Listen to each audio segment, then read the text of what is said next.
शहर की चकाचौंध से दूर एक छोटे से गांव में एक बूढ़ा शख्स रहता था, जिसे सब चाचा कहकर पुकारते थे।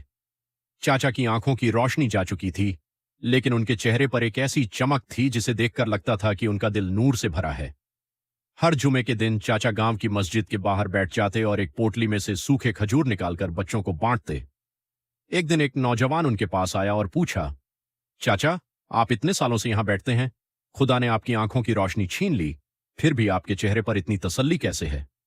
चाचा मुस्कुराए और बोले, बेटा, जब मैं छोटा था मैंने दुआ मांगी थी कि या अल्लाह मुझे वो सब दिखा जो तूने बनाया है। मैंने पहाड़ों को देखा, समंदर देखा और लोगों के चेहरों पर नफरत भी देखी। फिर एक दिन मेरी आंखों के सामने अंधेरा छा गया।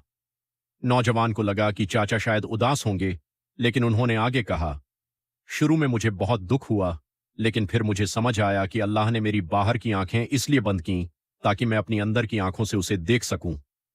अब जब मैं सजदे में सिर झुकाता हूं तो मुझे दुनिया की कोई चीज परेशान नहीं करती, मुझे बस उसकी मोहब्बत महसूस होती है।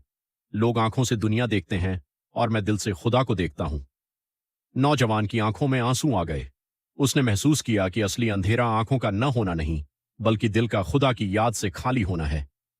चाचा ने एक खजूर उस नौजवान के हाथ में रखा और कहा, अल्लाह सिर्फ वो नहीं छीनता जो हमें पसंद है, बल्कि वो देता है जिसकी हमें जरूरत होती है। उस दिन उस नौजवान ने सीखा कि शुक्रगुजारी वह इबादत है जो इंसान को हर अंधेरे में रास्ता दिखाती है। चाचा आज भी वहीं बैठते हैं। उनकी आंखों में दुनिया की रोशनी नहीं है, पर उनके दिल की रोशनी से पूरा गांव रोशन है।